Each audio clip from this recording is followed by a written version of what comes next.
Nuestro tema de hoy es la doble autoría de la Biblia. Vamos a pasar del tema de la autoridad de la Biblia, que tratamos la semana pasada, y empezamos el tema de la interpretación de la Biblia. Los temas de la autoridad y de la interpretación de la Escritura están interrelacionados naturalmente. Por un lado, ¿de qué sirve tener un texto con autoridad si uno no lo puede entender? Y por otro lado, ¿de qué sirve esforzarse por entenderlo si al final es un documento meramente humano? Lo que necesitamos es una Biblia que sea un texto con autoridad, como un texto inteligible y que no se cumpla solo un aspecto. Y esto es lo que Dios nos ha dado misericordiosamente a medida que intentamos descubrirlo en estos días. Pero antes de que lleguemos a los principios principales de la interpretación, que será mi tema del próximo jueves, debemos captar la naturaleza del libro que va a ser interpretado. ¿Qué tipo de libro es la Biblia? Ciertamente es único. Ningún otro libro ni siquiera se le parece un poco, pero ¿qué es? Les voy a dar a ustedes una definición muy sencilla, cuyas implicaciones seguiremos considerando esta noche. Quiero darles esta definición. La Biblia es la palabra de Dios a través de palabras humanas. Y si miran el resumen podrán ver que el tema se divide en dos secciones, aunque ambas son muy desiguales. La primera es más larga que la segunda. Vamos a mirar primero la doble autoría de la Biblia, divina y humana. La palabra de Dios a través de palabras humanas. Y luego, en segundo lugar, pueden ver en la parte de abajo de la página el doble enfoque sobre la Biblia, humilde y reverente, porque es la palabra de Dios, pero cuidadoso y estudioso, porque se trata de palabras humanas.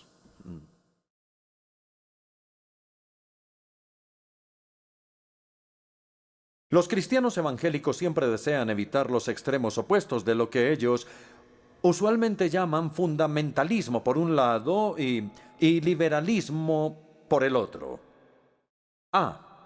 Los que se llaman fundamentalistas declaran que la Biblia es la palabra de Dios y punto final. El hecho de que autores humanos hayan estado involucrados es irrelevante para ellos, porque creen que los autores humanos jugaron un papel pasivo, inactivo, y que se les habían suspendido sus facultades durante el proceso de inspiración. Ellos piensan que los autores bíblicos son algo así como instrumentos musicales, o como máquinas a las que se les dicta, o computadoras, y no consideran que los autores de la Biblia hayan jugado ningún papel de una manera activa, y menos aún consciente. Los llamados liberales, por otro lado, se van al extremo opuesto. Ellos declaran que la Biblia es la palabra de hombres y punto final. Es una biblioteca, dicen ellos, de libros escritos por autores humanos y contiene solo un destello ocasional de la inspiración divina. Pero yo quiero argumentar que ninguna de estas versiones de la Escritura es completa, porque ninguna de ellas es la versión que la Biblia da de sí misma. Entonces, hay una tercera manera. Un entendimiento evangélico dice que la Escritura es tanto la palabra de Dios como la palabra de los hombres. O mejor, es la palabra de Dios a través de las palabras de los hombres. Permítanme darles uno o dos ejemplos. Pensemos en la ley, en el Pentateuco, los primeros 5 libros de la Biblia.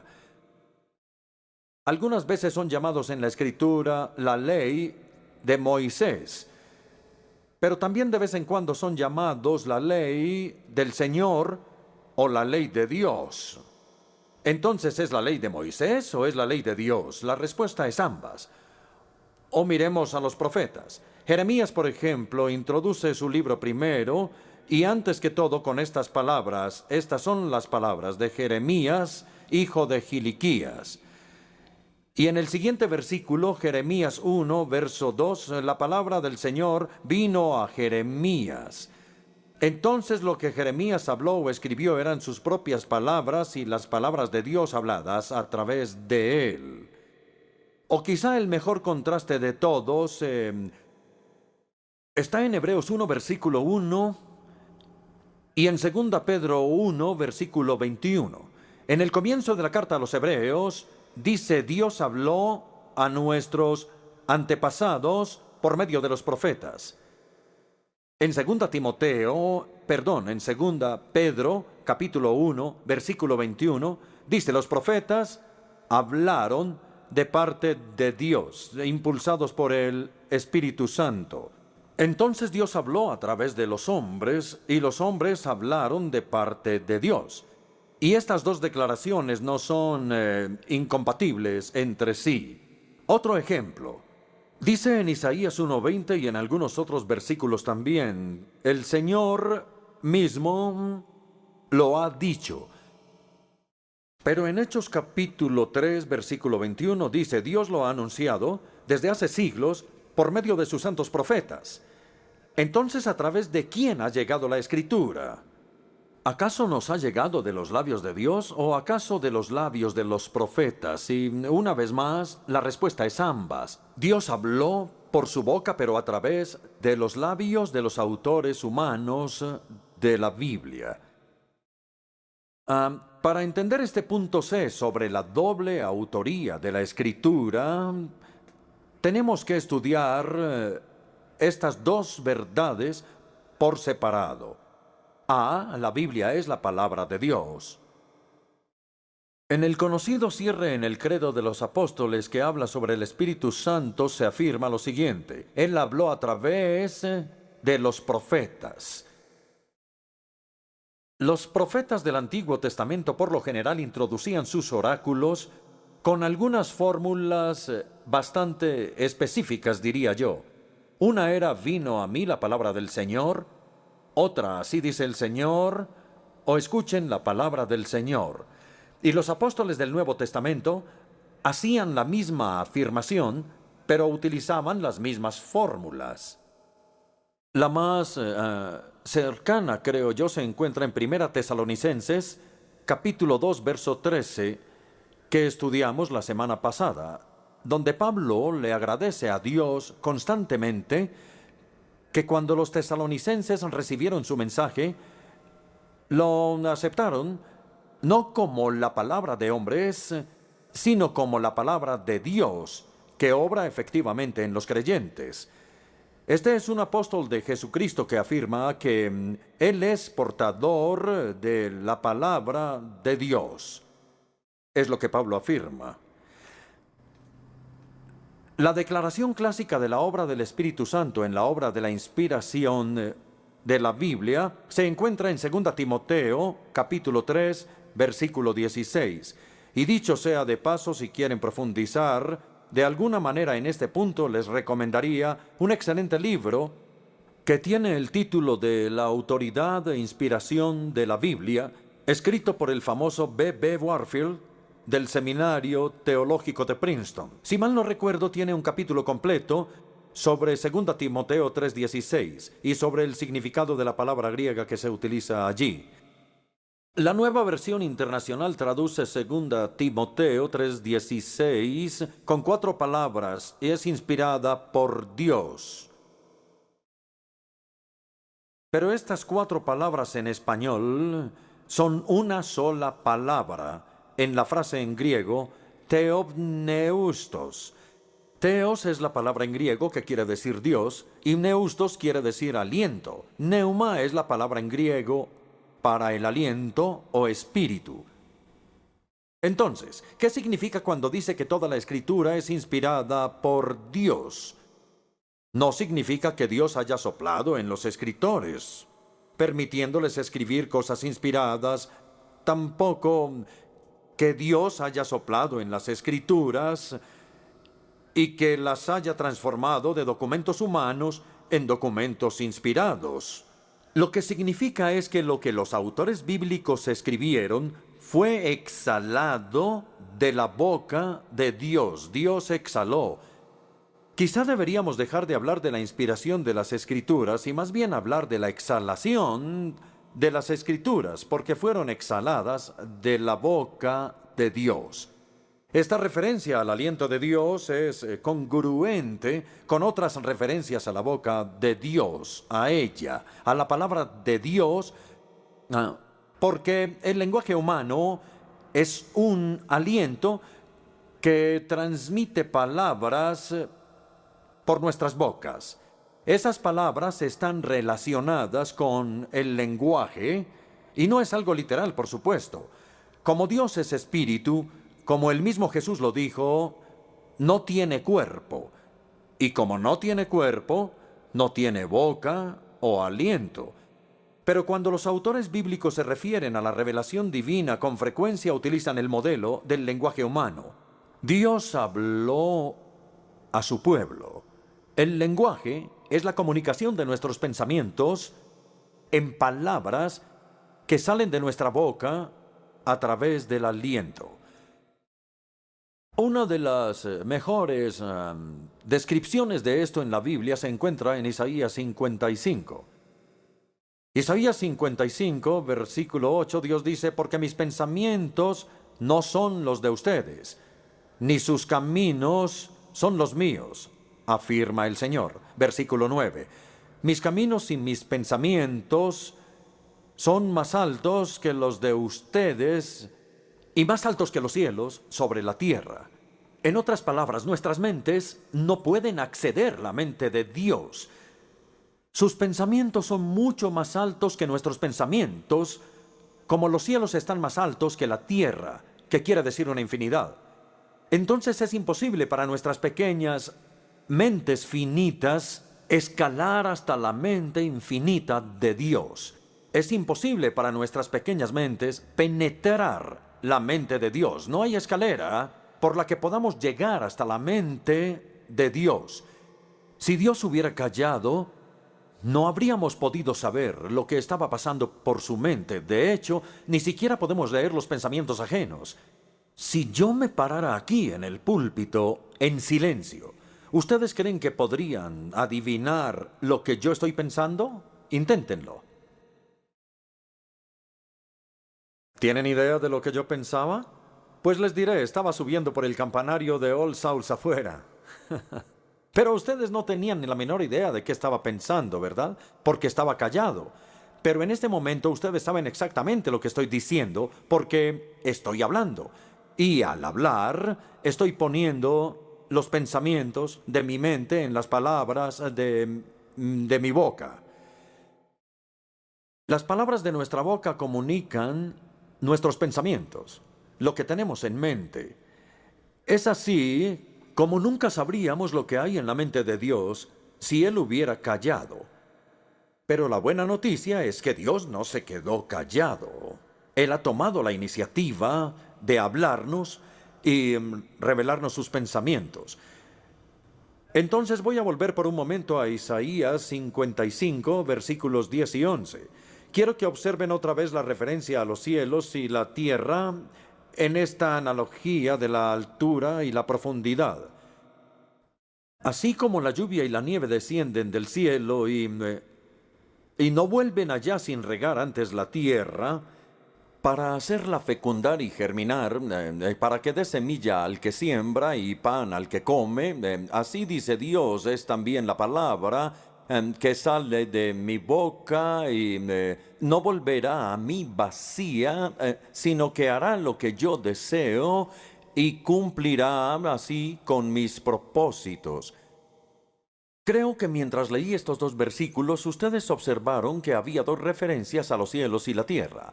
La primera en el versículo 9 que dice, así como los cielos son más altos que la tierra, mis caminos son más altos que los de ustedes. Los pensamientos de Dios son más altos que los nuestros, como los cielos están más altos que la tierra. Y el segundo ejemplo está en el versículo 10, así como la lluvia y la nieve descienden del cielo y no vuelven allá sin regar antes la tierra. Miren que es la misma idea de que la palabra de Dios baja y cumple su propósito. Entonces la Escritura está inspirada por Dios. porque Dios ha hablado y ha comunicado sus pensamientos en sus palabras por su boca y a través de su aliento.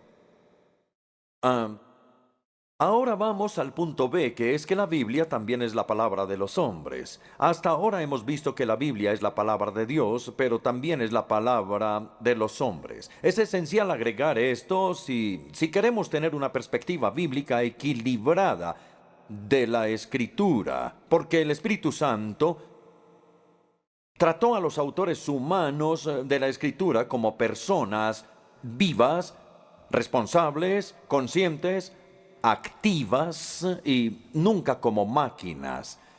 Los fenómenos de la Escritura que tengo que explicarles muestran claramente esto, porque las Escrituras contienen historia y literatura y teología. Y quiero tomar estas tres palabras y ver cómo estos son los fenómenos de la Escritura y cómo muestran que la Biblia es también la palabra de hombres. En primer lugar está la narrativa histórica. Me pregunto si ustedes han pensado, me imagino que sí, ¿cuánto de la Biblia es narrativa histórica? Casi la mitad de las páginas de la Escritura se dedican a la narrativa histórica. Génesis, Éxodo, Levítico, Números, Deuteronomio, José, Jueces, Ruth, los dos libros de Samuel, los dos libros de Reyes, los dos libros de Crónicas, Esdras, Esther, Nehemías, Mateo, Marcos, Lucas y Juan, y Hechos. Es bastante sustancial la historia. Entonces no pensemos que el Espíritu Santo reveló esta historia de manera sobrenatural a los autores bíblicos.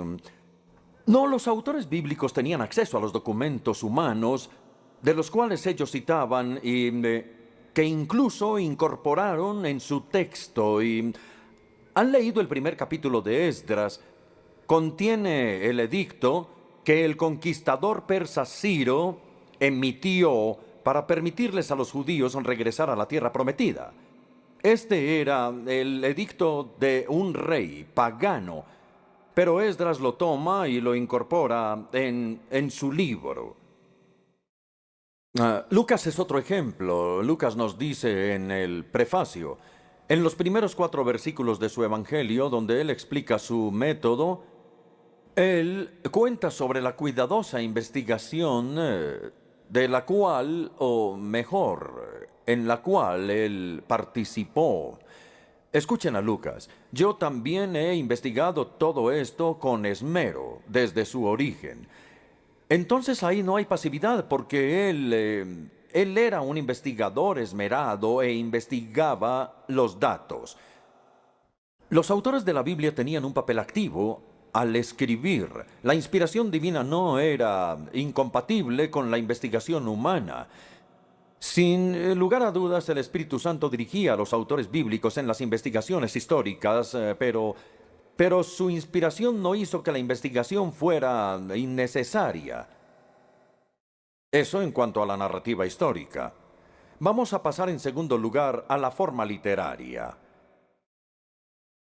Bien, si la inspiración hubiera sido un proceso mecánico, donde el Espíritu Santo les hubiera dictado a los autores bíblicos, uno esperaría encontrar una uniformidad de estilo literario, incluso un estilo y un lenguaje distintivos del Espíritu Santo. Si era que él estaba dictando lo que quería decir, uno hubiera esperado que el estilo hubiera sido el mismo.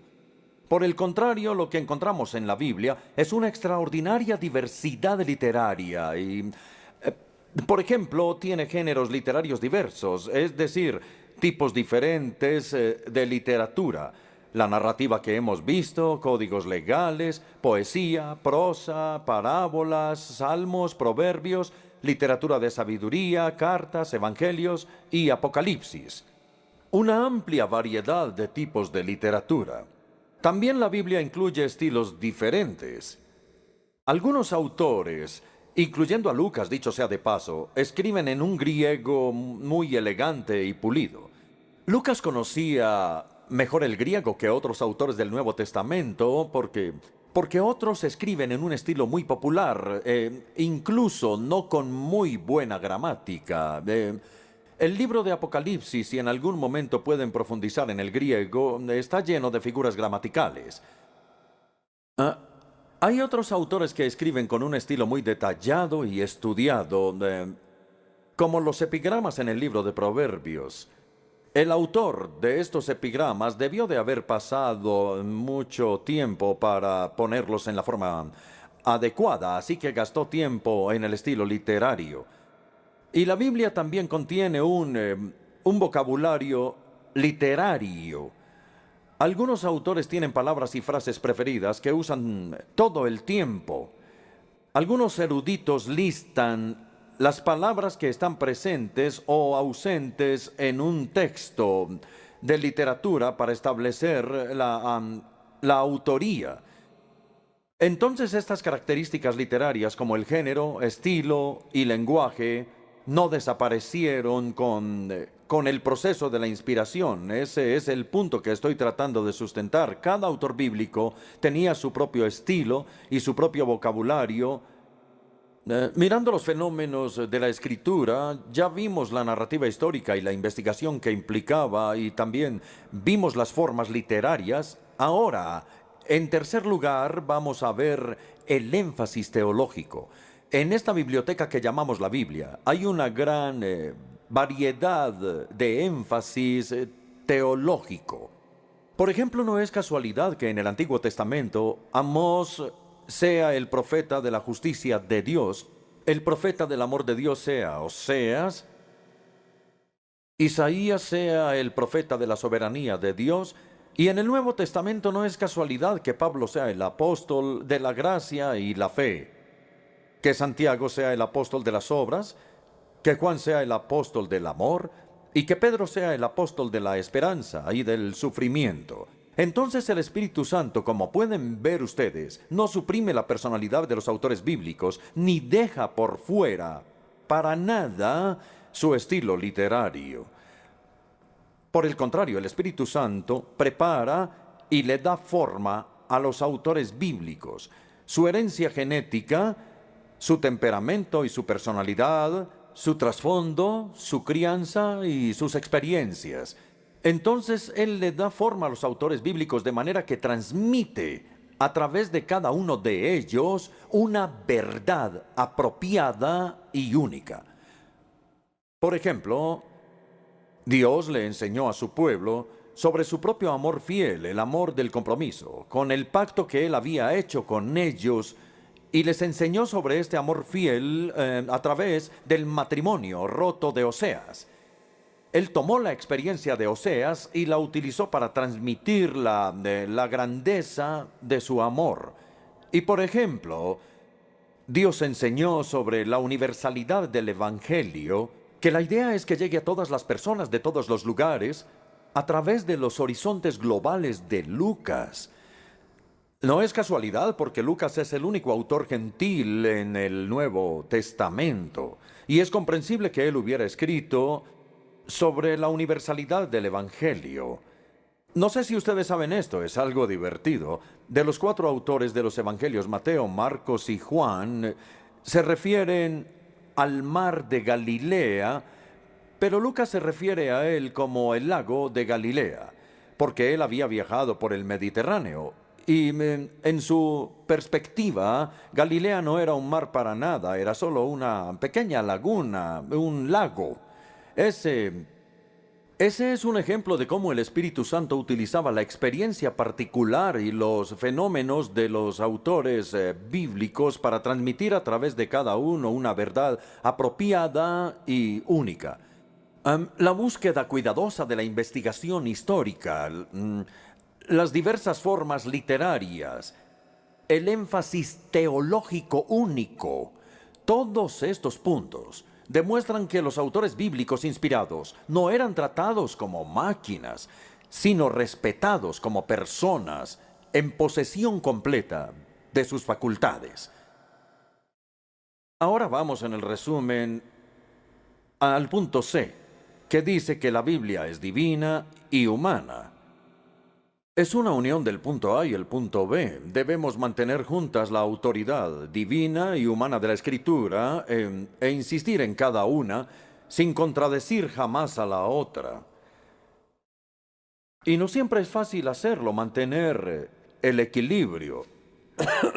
Pero por otro lado, la Biblia es la palabra de Dios porque Dios habló a través de los autores humanos para determinar lo que Él quería decir, pero no para violar, ni mucho menos suprimir la personalidad de los autores humanos.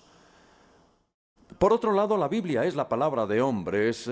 Los hombres hablaron de parte de Dios, de manera que podían utilizar sus facultades humanas libremente, pero no podían distorsionar el mensaje divino que se daba a través de ellos. Entonces Dios habló su palabra a través de las palabras de ellos, de modo que las palabras de ellos eran simultáneamente las palabras de Dios, y como resultado lo que ellos dijeron es lo que Dios dijo. No podemos decir que una combinación así sea algo imposible. Varios escritores, tanto antiguos como modernos, tanto católicos como protestantes, han sacado una analogía entre la autoría divina y humana de la Escritura y la naturaleza divina y humana de Cristo. Claro está que ninguna analogía es perfecta. Y en este caso la imperfección es evidente porque la Biblia no tiene una deidad intrínseca como Cristo sí la tiene. Sin embargo, siempre me ha parecido una analogía útil porque tanto en Cristo por un lado como en la Escritura por el otro hay una combinación de lo divino y de lo humano que hay que afirmar estas dos naturalezas sin negar la otra e intentar perseverar en cada una sin sacrificar a la otra. Por lo tanto, Jesús es Dios y Jesús es hombre. No podemos afirmar su deidad de manera que neguemos su humanidad, ni podemos afirmar su humanidad de tal manera que neguemos su deidad.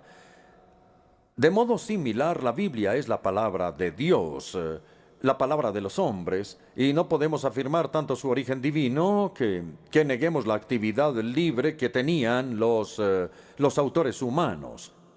Pero tampoco podemos afirmar su cooperación activa de forma que neguemos que a través de ellos Dios habló su palabra. Decir que Jesús es el Hijo de Dios y punto final es verdad, pero es una verdad a medias y peligrosa. Incluso se puede convertir en la herejía del docetismo. La herejía del docetismo afirma que Dios fingió ser humano, pero que en la encarnación realmente no se convirtió en humano, sino que solo parecía ser humano. Entonces podríamos ser culpables de la herejía del docetismo a menos que agreguemos que Jesús era el Hijo del Hombre tanto como el Hijo de Dios. Y decir que la Biblia es la palabra de Dios y punto final es verdad, pero es una verdad a medias y peligrosa.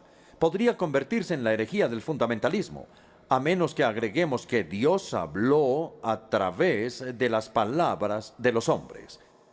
Entonces los cristianos no conciben la Biblia como los musulmanes conciben el Corán. Ellos creen que el Corán lo dictó Alá y que lo dictó a través del ángel Gabriel en árabe, y que Mahoma lo único que tuvo que hacer fue copiar el dictado. Nosotros no creemos que la Biblia sea así, y tampoco concebimos la Biblia como los mormones conciben el libro del Mormón, inscrito en palabras de oro y descubierto completo y listo por Joseph Smith. Nosotros creemos que la Biblia es tanto la palabra de Dios como la palabra de los hombres. Y por un lado, Dios habló su palabra a través de los hombres, y por otro, los hombres hablaron de parte de Dios. Ambas proposiciones son verdaderas y ninguna contradice a la otra. Pido disculpas porque he repetido esto muchas veces, pero es bueno que quede bien grabado en nuestras mentes.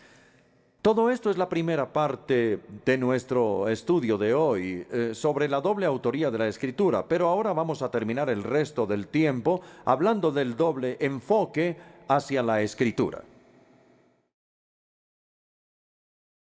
La doble autoría exige un doble enfoque, porque debido al tipo de libro que es la Biblia, que tiene autoría divina y humana, debemos acercarnos a la Biblia en dos maneras diferentes, pero complementarias. Como la Biblia es la palabra de Dios, debemos leerla de una forma como no leemos ningún otro libro. La leemos de rodillas, con una disposición humilde, reverente, en oración y sometida. Pero como la Biblia también es la palabra de hombres, debemos leerla como leemos cualquier otro libro, dándole una atención detallada y cuidadosa, con una disposición seria, estudiosa y diligente.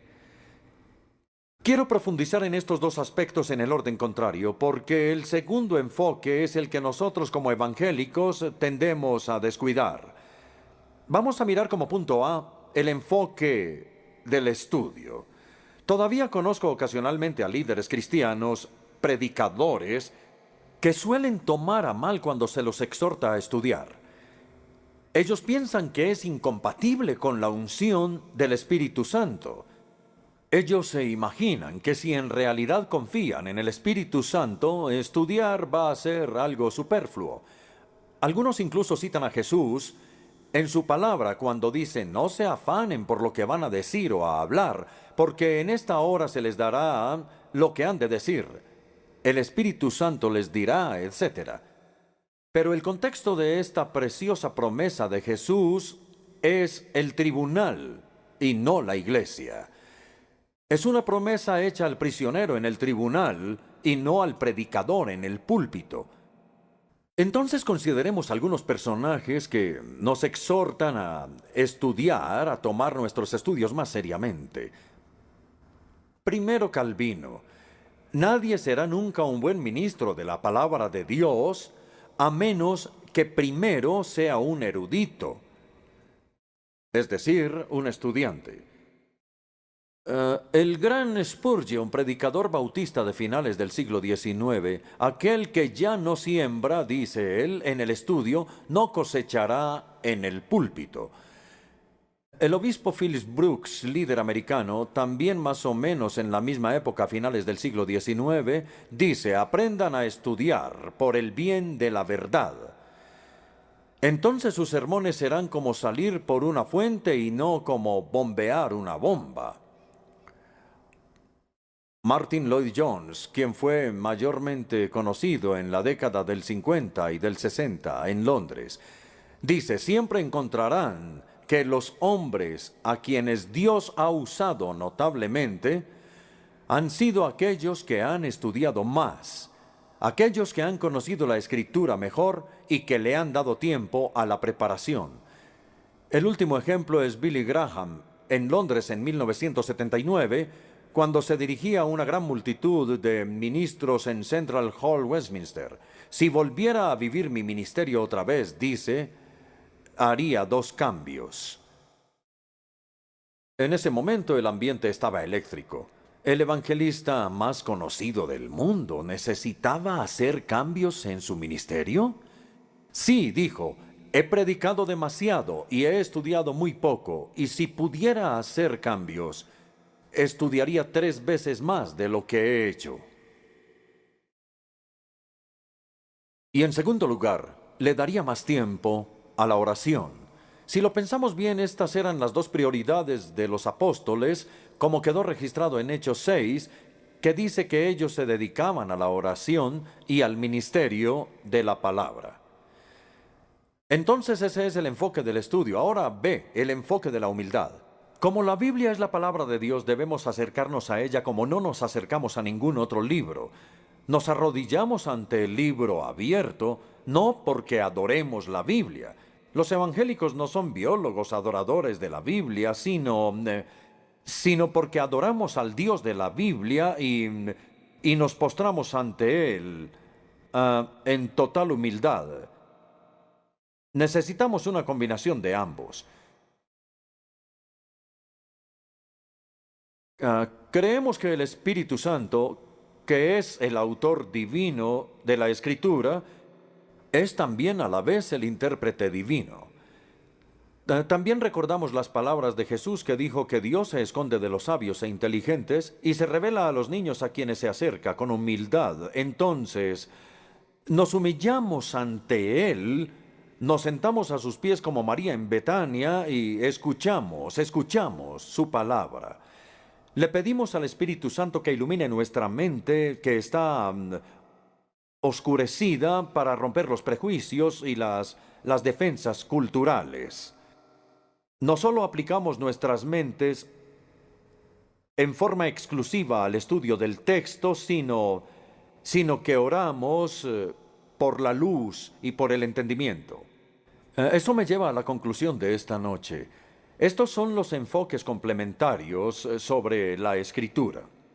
Así como para tener una comprensión verdadera y equilibrada de la naturaleza de la Escritura, debemos combinar sus elementos divino y humano.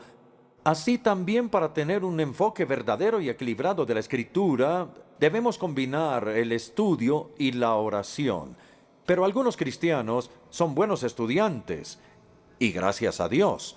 Solo basta con mirar los escritorios de sus estudios. Están llenos de concordancias, comentarios y el resto.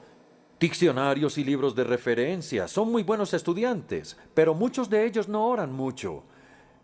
Y hay otras personas que cometen el error contrario. Son grandes personas de oración, como Santiago, el obispo líder de la iglesia de Jerusalén, de quien Hegesipo dijo que oraba tanto que sus rodillas se volvieron tan duras como las de un camello. Bueno, no es que yo esté recomendando esto, no. Pero estas que son grandes personas de oración no siempre estudian tanto como debieran hacerlo. Entonces debemos combinar los dos. Y para cerrar, quiero compartir con ustedes dos textos bíblicos que expresan esto, uno en el Antiguo Testamento y el otro en el Nuevo Testamento. El ejemplo del Antiguo Testamento está en el libro de Daniel, capítulo 10, versículo 12, cuando dice, un mensajero celestial le dice, Daniel, no tengas miedo. Tu petición fue escuchada desde el primer día en que te propusiste ganar entendimiento y humillarte ante tu Dios. Eso fue lo que le dijo. ¿Sí ven la combinación? Proponerse ganar entendimiento y humillarse ante Dios. El ejemplo del Nuevo Testamento equivalente al pasaje de Daniel es 2 Timoteo 2, versículo 7, donde el apóstol le dice a Timoteo, reflexiona en lo que te digo, medita, piensa muy bien en ello y verás que el Señor te dará una mayor comprensión de todo esto. Entonces Él nos da la comprensión, pero nosotros tenemos que estudiar. De manera que el estudio y la oración van juntos, que la humildad y la diligencia y lo que Dios ha unido, no lo separe nadie.